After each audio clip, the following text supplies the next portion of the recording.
Grosse salutation à vous tous, hein. Je vous dis bienvenue les gars dans cette petite vidéo dans laquelle on va s'attarder un peu sur un entraîneur comme Xavi Hernandez à la tête d'une équipe comme le Barça.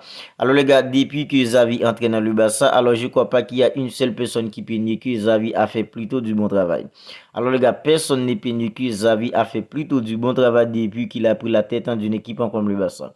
Alors les gars, au moment où Xavi a pris la tête d'une équipe comme le Barça, on était plutôt dans une impasse hyper compliquée avec un entraîneur comme Ronald Koeman. Alors les gars, à ce moment-là, on était en 11e position en Liga.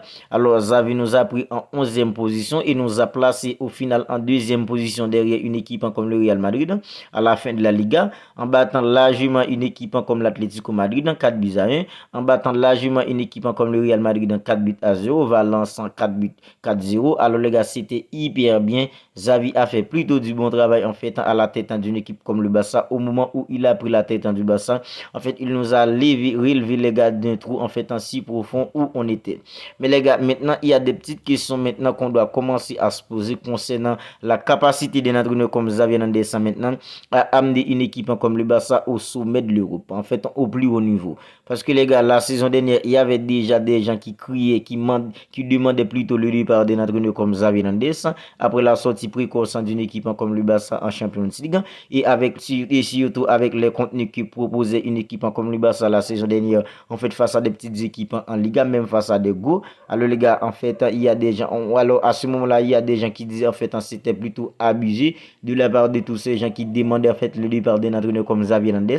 Alors il y avait beaucoup de gens qui étaient plutôt compréhensifs avec un entraîneur comme Xavi Hernandez parce que les gars, la sortie précoce du Barça en Champions League la saison dernière, il y avait en fait beaucoup de circonstances atténuantes qui liées à ça, avec toutes les blessures que le Barça avait à ce moment-là. En fait, le but d'un joueur comme Ansu Fati qui a été refusé par l'arbitre. En fait, tout ça, c'était un peu compréhensif. On était plutôt compréhensif avec un entraîneur comme Xavi Hernandez après la sortie précaution du Barça en Champions League et surtout les contenus que proposait le Barça en fait dans la saison dernière. Mais les gars, cette saison, le Barça est renforcé, l'effectif du Barça est renforcé avec le renfort d'un joueur comme Ilkay Gundogan, un joueur comme Joao Cancelo, Oriol Romeo. Alors, le Barça a plutôt cette saison des renforts en fait hyper conséquents. Alors, nous, ce qu'on attend en fait en Xavi Hernandez, ce qu'attendent les fans du Barça, les supporters du Barça maintenant, de la part d'un entraîneur comme Xavi Hernandez, en fait, c'est plutôt une équipe hyper cohérente, une équipe où la méritocratie en fait se règne, une équipe en fait qui produit du bon football, une équipe en fait qui nous régale sur les terrains, surtout une équipe qui gagne des matchs en fait, même si les matchs peuvent être difficiles, mais on doit avoir en fait une équipe en fait cohérente sur les terrains, une équipe en fait hyper cohérente, une équipe qui joue un football en fait flamboyant parce que le Barça c'est une équipe en fait qui est réputée en fait pour une équipe qui joue en fait du bon football. Mais les gars, depuis lors de la précision, on voit pas tout ça avec un entraîneur comme Xavi Hernandez. Alors la saison dernière, on était plutôt compréhensif avec lui parce que le Barça n'avait pas un effectif en fait extraordinaire la saison dernière. Cette saison, c'est vrai, le Barça n'a pas en fait un effectif comme celui d'une équipe comme Manchester City. Mais le Barça, personne ne peut oser dire cette saison que le Barça n'a pas un effectif en fait correct pour se battre en Champions League et se battre pour remporter la Liga, la Coupe d'Espagne ainsi que la Super Coupe d'Espagne. Alors les gars, la première fois que Xavi Hernandez a titularisé un schéma de 4-4-2, c'était plutôt lors de la finale de la Super Coupe d'Espagne face à une équipe comme le Real Madrid dans la saison dernière, en janvier dernier plutôt. Alors les gars, à ce moment-là, tout s'est plutôt bien passé avec un jeu comme Gavi, Frenkie de Jong, Sergio Busquets et Pedri au milieu. En fait, le Barça avait complètement dominé une équipe comme le Real Madrid à ce moment-là parce que Gavi était en feu, le Robert Lewandowski aussi. C'était hyper bien le schéma de 4-4-2 qu'avait titularisé un entraîneur comme Xavi Hernandez. Il a un peu surpris un entraîneur comme Ancelotti à ce moment-là. Mais les gars, c'était plutôt parce que le Barça n'avait pas des ailiers en fait en forme à ce moment-là. Des jeux comme Ferran Torres étaient en fait complètement nuls à ce moment-là. Ansu Fati la même chose en fait. Xavi avait plutôt raison de titulariser en fait de passer dans un schéma de 4-4-2 avec un 4 milieux et 2 attaquants devant parce que les gars en fait les ailiers du Barça n'étaient pas au niveau à ce moment-là.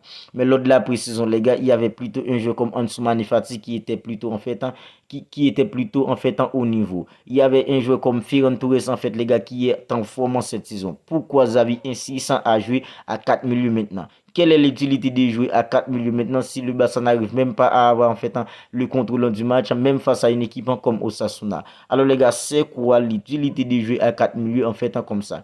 Alors les gars, on voit que les contenus que nous propose une équipe comme le Barça maintenant, c'est vraiment du n'importe quoi. En fait, quand Xavi c'est un entraîneur qui parle tout le temps de la méritocratie, alors les gars, un jeu comme Ferran Torres qui est plutôt en forme maintenant depuis lors de la pré-saison, à chaque fois qu'il montre, même lors de la pré-saison, en fait, il est scoré. Durant la saison, en fait, durant le début de la saison, même quand il rentre en des matchs, en fait, il arrive toujours en fait à délivrer une équipe comme le Barça avec un but. Alors pourquoi un joueur comme en fait Ferran Torres ne peut pas être titulaire dans une équipe comme le Barça maintenant? Pourquoi Xavi insiste en de jouer à 4 milieux? Alors les gars, le Barça a beaucoup de milieux de terrain de qualité maintenant. Un joueur comme Frenkie de Jong, en fait, c'est pas un joueur que Xavi puisse passer de lui. La même chose avec un joueur comme en fait Ilkay Gundogan. Il y a un joueur comme en fait Pedri qui est hyper l'essentiel dans l'effectif de Xavi Hernandez maintenant. Alors les gars, Xavi Hernandez doit être capable de faire des choix hyper forts. En fait, vous voyez un entraîneur comme Pep Guardiola à la tête d'une équipe comme Manchester City, un joueur comme Joao Cancelo. Si en fait on peut avoir Joao Cancelo dans notre équipe maintenant, c'est parce qu'un entraîneur comme Pep Guardiola, c'est un entraîneur qui n'a pas peur de prendre en fait qui n'a pas peur de prendre des décisions en fait hyper fortes en fait pour le bien de son équipe. Maintenant, c'est ça que Xavi Hernandez n'est pas capable de faire avec un joueur comme Gavi maintenant. En fait, on sait tous que Gavi, c'est un joueur en fait plutôt en fait important pour une équipe comme le Barça. Mais les gars, Xavi doit être sur les bancs maintenant. Parce qu'en fait, à 3 milieux de terrain et 3 attaquants devant, ça, en fait, ça va beaucoup mieux pour une équipe comme le Barça. Parce que les gars, il y aura beaucoup plus en fait de support offensif en devant. Avec un joueur comme Lewandowski, en fait, et les deux milieux. En fait, ça apporte en fait beaucoup plus offensivement pour une équipe comme le Barça. Alors les gars, voilà les questions qu'on doit commencer à se poser concernant la capacité des Xavi Hernandez maintenant a fait des choix hyper forts pour le bien du Barça maintenant. Parce que les gars, si quand on regarde en fait les contenus que nous propose le Barça face à une équipe comme Getafe, face à une équipe comme Cadiz, Villarreal, maintenant en fait face à une équipe comme Osasuna. Alors les gars, avec ces gens d'intensité là, l'intensité qu'avait mis le Barça dans tous ces matchs, avec ces gens d'intensité là maintenant, comment le Barça va faire en Champions League quand ça devient beaucoup plus compliqué face à des équipes en fait beaucoup plus fortes, les gars?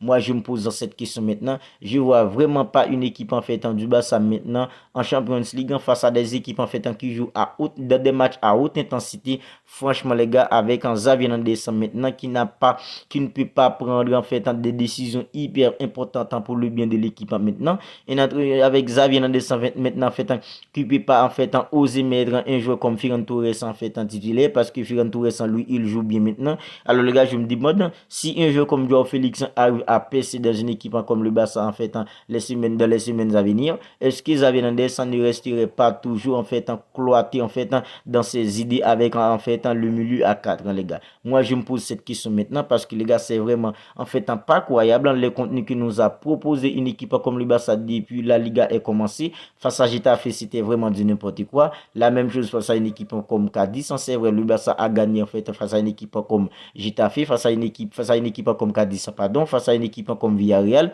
Mais les gars, quand on regarde bien, on voit qu'en fait le Barça se faisait dominer dans tous ces matchs face à une équipe comme Villarreal. C'était plutôt une équipe comme Villarreal qui a dominé une grande partie du match. En fait, face à une équipe comme Osasuna hier, en fait, c'est la même chose. C'est vrai, le Barça a gagné, mais les gars, c'était plutôt une équipe comme Osasuna qui méritait plutôt de gagner le match.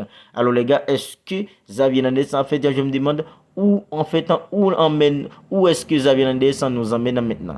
Est-ce que Xavi Hernandez est capable maintenant pour faire franchir vraiment un autre cap en fait sur la scène européenne avec une équipe comme le Barça? En fait, ce sont des questions que je ne cesse de me poser maintenant. Vous aussi, je sais que vous aussi vous pouvez vous poser toutes ces questions parce que les gars, vous êtes fans du Barça comme moi, et les gars, vous regardez le Barça tous les jours en Liga en fait en nous offrant des pigeons comme ça.